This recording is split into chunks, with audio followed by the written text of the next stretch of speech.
my friends. I hope you're doing fantastic. I wish you all the best and also strength in these times where, on one side, there is a lot of opportunities or a lot of potential for us, but there is also the danger lurking, and that's the digital platforms. Fantasies that are spread a little bit across the main media, and even somehow a lot of the stuff that we sometimes try to avoid ourselves, conspiracy theories or just news that are negative. And that's why I try to bring you thunder. And a little bit today I want to kickstart the topic about what really matters in your life, right? And that's how you will measure your life. And it's from Clayton Christensen, and he gave this speech on a graduation ceremony in Harvard, and it was about these questions that we should ask ourselves. How can I be sure that I'll find satisfaction in my career? How can I be sure that my personal relationships become enduring sources of happiness? How can I avoid compromising my integrity and stay out of jail? How will you measure your life? In my life, I met a lot of interesting people, and so did you. And ask yourself, how many of these are really awesome human beings? I believe that, we are all good human beings, but how many really achieve something great, but at the same time are staying true to what really matters: character, being humble, values, etc. So I don't want to spoil the beans, but I would encourage you really to read the book. And also now, especially in these times, like I said, a lot of opportunities in terms of technology, but also a lot of thinking we need to do a little bit more nowadays, because there is so much information. And that's why I'm trying to bring you these things and these theories that I have about life, that I have about, people that I talk to, discussions just like I had with my friend Monika. And she has a similar story a little bit to me. Grew up in Eastern Europe, in Poland on a farm. And today I want to discuss a little bit how these platforms can shape you and make you actually fall in a prey of what everybody's prey of now: clicking, scrolling, swiping, and not being present and having your own kind of thinking and your way of judging the world through the lens of what really matters. So let me dive a little bit into this Monica story. And just like myself, Monica, grew up in conservative background, used to play chess with her dad, and especially technology, I think, brought a lot of this new excitement, just like for myself, where she could play chess with her dad and analog. And then especially when she got the chess computer, and I remember I got mine as well, and I learned so much through playing chess against a computer. But around age 10, Monica got her first computer, and she started playing games like the Age of Empires, the Heroes, the Starcraft, similar to things that were back then on the market, settlers. And she started experimenting with this world to explore and build herself. And I remember also in my life, my dad had this rule, every time I used to game, that I needed to write, so learn typing as well on a computer and a keyboard. So it was super hard because sometimes I couldn't play a game, and I needed to, first pass a certain level and exercise before I was allowed to play a game. And I remember I was frustrated and sometimes even told my mom to call dad, crying. I was still a small kid, I think maybe 8 years old, whatever. But still, it was really ridiculous sometimes and not so encouraging. But I learned a lot through that discipline. And when later on I went to college, I was, the top of the class, top 1% with I think two other students, going for regional competitions, and we were actually winning. And I was always usually the top three, and there was only one girl that used to beat me always just a tad faster. But just like for me, for Monica, when she was turning, I think 16, remember vividly these discussions we had. She got her Nokia 5110 and an Ericsson, I think when she was before 18, this one that you had to open up with like a sandwich with Windows 2000 or something on it. And I think it was Windows 2000, I'm not anymore sure, but it helped her a lot with her chores and a little bit like playing, experimenting with these things, because a lot of people were still at that time, just like myself, playing outdoors. Then I think the digital revolution hit. I'm thinking of the ICQs, the Skypes, but also one of the things that Monika was playing with different social platforms. Like 2004, the Dutch platform came online, and because Monika was a vivid language learner, she started experimenting with these different platforms, and Hyves obviously was a Dutch one. And I remember when I moved to the Netherlands, it was really interesting because you could share social media, and I think the platform went bust. I think after 2010, after the crisis, or 2008, and then Facebook obviously 2004 started taking over. But a lot of these platforms very interesting for Monika, myself included, like LinkedIn, where it became for her a gateway to network. Twitter, a little bit the dynamic space to explore the world and looking what is out there and what are the trends. And then I think Instagram and Pinterest were more about free spirit and creating different albums for yourself. And for me, for example, Instagram, I don't know how it was for you, guys and gals, but for me, Instagram was a lot about self-expression in the fitness journey. I started very early with sports, running, obstacle racing, but then Instagram for me was a lot about fitness and looking what other people and how are they training. And that was quite interesting because I could really quickly see what's happening around the world. And I think back then usually fitness came from the US, and you obviously saw Arnold Schwarzenegger, who brought a little bit this training from conservative Austria and this whole competitions and Mr. Olympia stuff, and obviously with other people as well. But that was interesting how Instagram and Tinder, for example, where I met my partner, it just exploited that fact that people want to connect, right? And that was the same for Monika. I think she was really master at connections and really trying to exploit it to the max. She built a robust network on these platforms. And I think internationally, just like myself, we obviously from Eastern Europe, you have this certain mindset that's very conservative, very sad sometimes, and depressing. I don't want to say it's always like that, but a lot of times it was, because you're just surrounded by a certain options that you have, and there are not many options. And with the technology advancement, it opened up the potential to build suddenly friendships across the globe. And just like for you, probably for Monica, it was really tough because at some point you realize these connections are kind of superficial, and it is this double-edged sword because you keep growing and you keep going on a hamster wheel and you want more and more. But if you think about it, and you have, let's say, 100 followers or 100 newsletter leaders, that's still 100 physical people who are reading your newsletter every week. Let that thing sink in, because nowadays everybody's striving to have millions and millions of followers on YouTube and Instagram so that you can really earn money of it. And that's really hard to attain nowadays. I think even harder than it used to be. And I think that was also the kind of turning point for Monika, where she said, hey, I really like it for passion, but how does it really add value to my professional or my personal kind of growth and professional growth?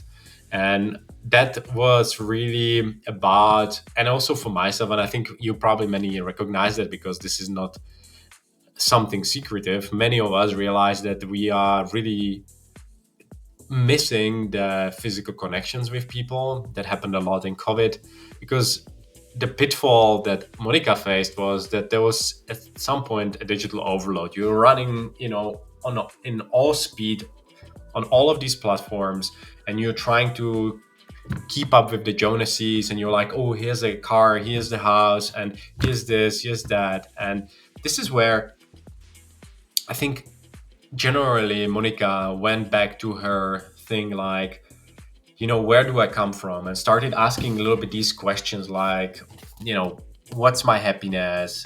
What's my personal relationship with people? How do I actually play the long game, right? How do I go slow and still sustain the performance? And at some point, I think, just like for Monica, but even I remember these discussions that very similar for me, right? Anxiety and sadness, a lot of these things creep in, and you're like, am I actually not enough with what I have? And many people actually, sadly enough, have to say that they are not enough, because they're comparing themselves with somebody who's across the ocean, completely coming from different conditions with different background, and have maybe different set of possibilities for themselves, right?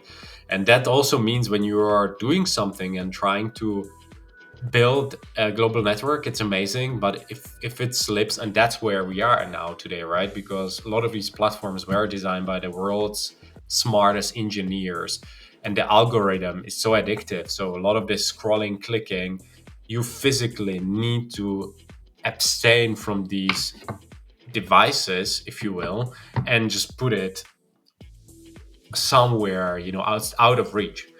That's why, waking up in the morning and grabbing your phone, it's not really effective. I tend to wake up and think about, three things I'm grateful for, or three people I'm grateful for, the three things I'm proud about, and three things maybe I want to accomplish that day.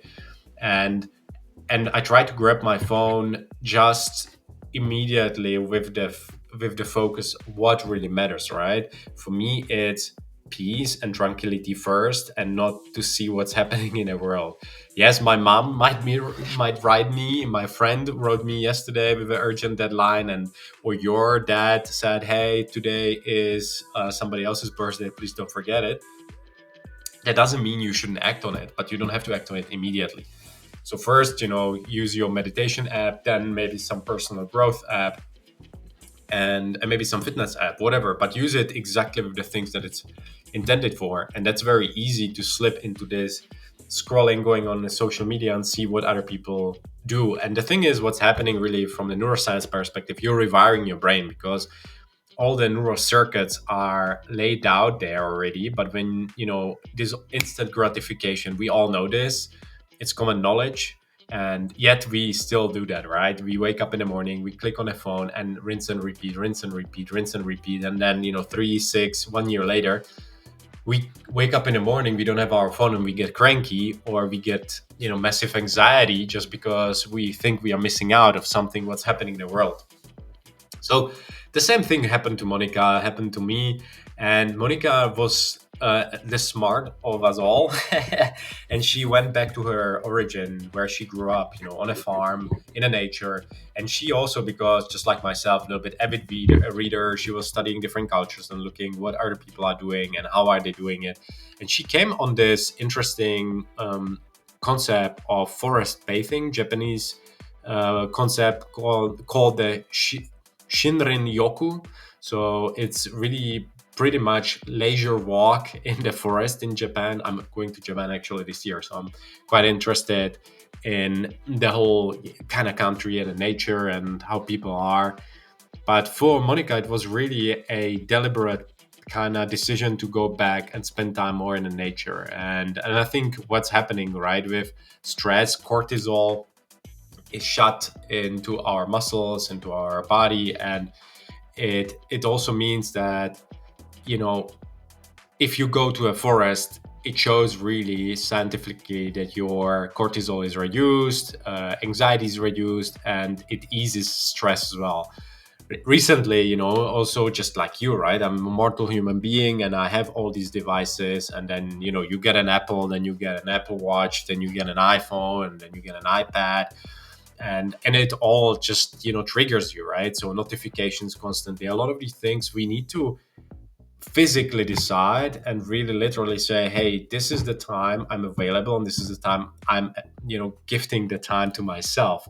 And as serious as this topic is, and it is really serious, it's really about reclaiming the balance in your life. And I was starting a little bit the discussion today with the notion that the world is a bit crazy, and on one side you have opportunities, and on the other there is also this whole notion of apps and all these things that taking our control to some extent over our reaction, and trying to take our attention. And we need to be really mindful that this is great that we have technology that we can see what the president says or what your mom ate actually for breakfast because she posted it on Facebook. My mom does not, but maybe yours does. But that's amazing because we can really, have watch some funny video on TikTok during lunch break and not take it, not take our lives so seriously because we realized that there are poor people in Africa who actually try their best and post something inspirational. So it has really empowering thing, but at the same time, it's really now in 21st century. How can we disconnect it? With the rise of AI and a lot of these different tools become semi-automated, and for us we can still have some type of control. But I feel that this is also what the Stoics used to say, and that there are things that you can control and there are things you can't control. Things you can control is your thoughts, and even your body you can't control because you get sick and stuff. I have a different opinion about it. I think of course we can get sick, but we can reduce the sick days by the healthy lifestyle, and that's there's term called epigenetics. That means also expression, a little bit of our genes, right, and how that lifestyle can impact whether certain disease will express themselves or not. So I'm a big believer in this because I think with healthy lifestyle, fitness, health, and mindset, this holy trio, you can really improve your life magically almost, if you will. And also with the fact what Monika always was saying, you need to play the long game, right? You need to think about where I'm going, how I'm going, and you know am I actually, is it benefiting me or is it not benefiting me? And I want to encourage you as well because the kind of the crux of the story is that these digital tools empower you, right? It empowered me, it empowered Monika.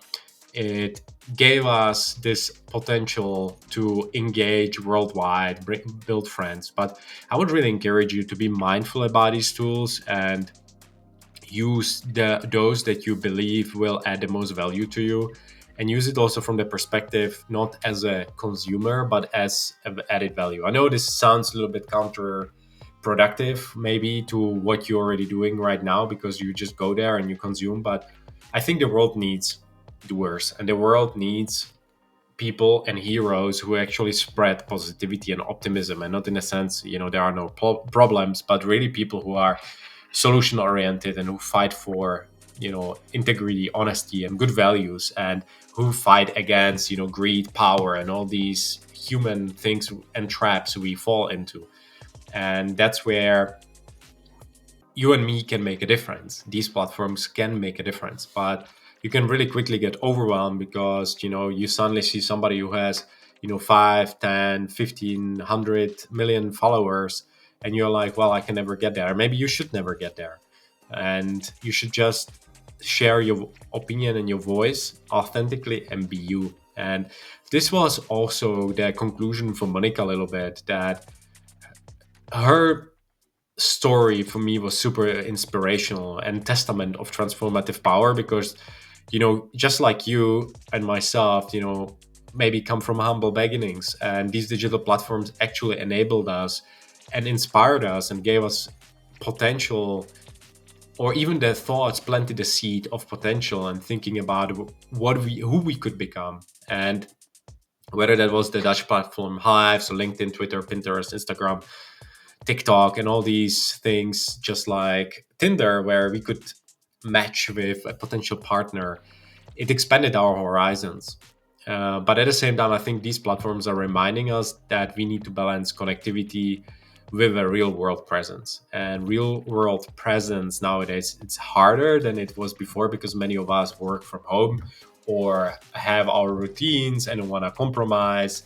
And we obviously have quite a nice life balance, which is amazing. But at the same time, we need to think that AI will be taking over a lot of things in the future, and that's why we need to be constantly improving ourselves. And I think how we can improve ourselves is that a lot of these things that I'm doing right now, whether that's successful or not, I don't really care. What I really care about it helps one person out there, that somebody watches it and says, you know what, this guy actually is authentic and he has a great personality, and I can build myself up as well. whether I believe in computers or AI or sports. I can use this universal mindset to build myself up and inspire other human beings. But I believe that in the next 10, 20 years, AI will maybe take over a lot of the things that we are doing, and these virtual avatars are already created. And a lot of this knowledge, if you create it now, might be used later, so that you still build your personal brand and even for yourself, just to see. And this is what I actually historically like, just like these podcast networks that I created a couple of years ago, and not really for the sake of, oh, it has to be successful, but for the sake that I wanted to interview awesome people. I wanted to share something that I see working, and I wanted to help others just to simplify the journey, right? Because I feel like I struggled so much where I come from, just like Monika, right? And that's where how we connected, because we both believe that struggle is guaranteed and success is not. That means you need to work hard to really get it. And then even if you, just like many of us, want to really succeed, you really quickly fall into the trap that you think power, money, and I need to build success for myself. I need all those Ferraris, those Rolexes, Porsche, and you really quickly forget to measure your life by what it means and asking these key questions, right? About happiness, and can I help others? Will I not compromise my integrity?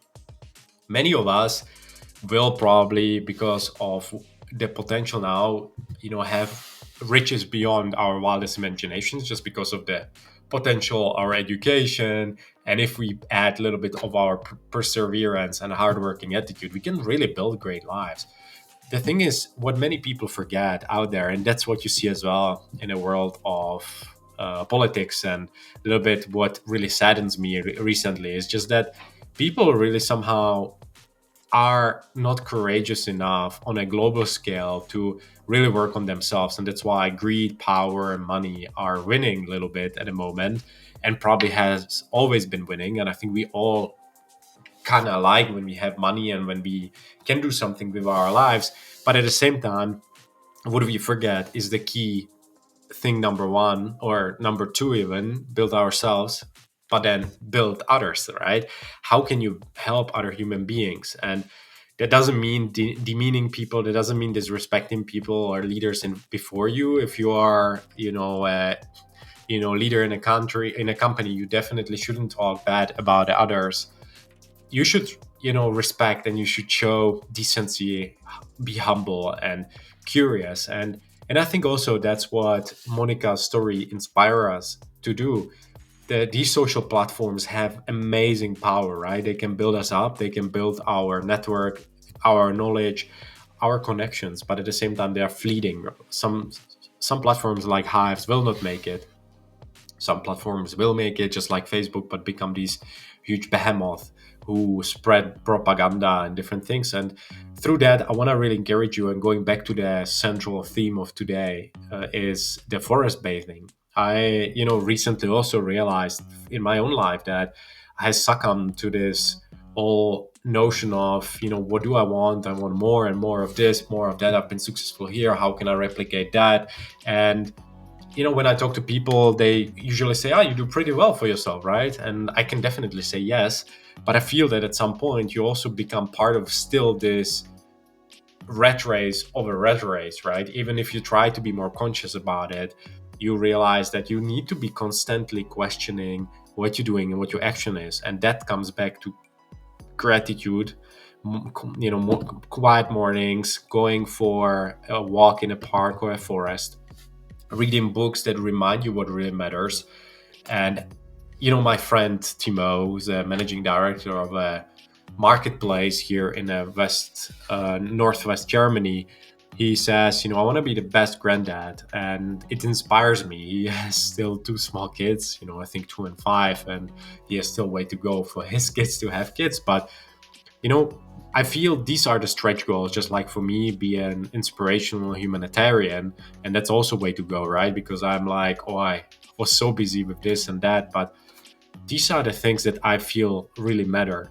And not because of fame, because of power, but because of really using your human trait that we all have in us, kindness. And I want to conclude with this, guys and gals.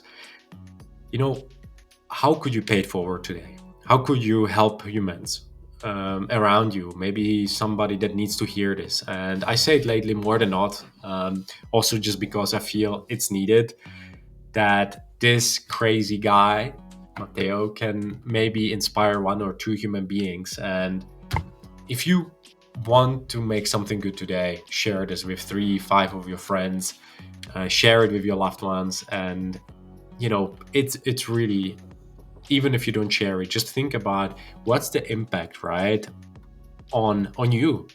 Where do you need to improve? Where do you need to work on yourself? And by doing that, you're paying it forward. You're making the world better.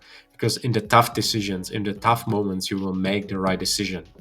You will fall back on your character, and you will fall back on what really matters, doing the right thing. And even when there is the temptation of power and fame and all of these things, you choose the right path. I don't say that's easy for all of us, but I think it's our obligation, it's our responsibility to show that even if you have power, if you have fame, you have to lead courageously. You have to lead with the right attitude. Make elevate others, not tear other people down. And this is the mission for my life. I hope this is your mission. I also want to thank you that you stick with me till the end, or just scroll through the video and maybe this spoke to you. I believe in you, and from bottom of my heart, I can tell you I love you, even if I maybe never met you. I believe that you have value here on this earth. You have your strength, and build those up. You have your weaknesses. Don't fear those. They will make you better. And remember, people need you. Future holds really great things for you, and that means also that how will you measure your life? How will you build it up? How will you show that when you're on your deathbed that this was all worth it? So remember, people really need to hear this, and they need you to work on yourself. So until the next time, stay awesome, be legendary. Thank you for staying true to yourself and listening to my mumbling and rumbling. I think I did like 4 editions today, if not fifth one. So I really also want to say that's also, the part we play in our world. It's progress, not perfection. Today might not go as I planned, but I still was courageous to put it out there. And there is something you need to do maybe today, and you've been postponing it for a while. So just like Monika, got on those social media platforms and had the courage to move to study abroad and work abroad and build herself up, so can you. Believe this, do this, and I can promise you your life will be better on the other side, because you will choose the way of resilience and not cowardness. So until the next time, stay awesome and be legendary.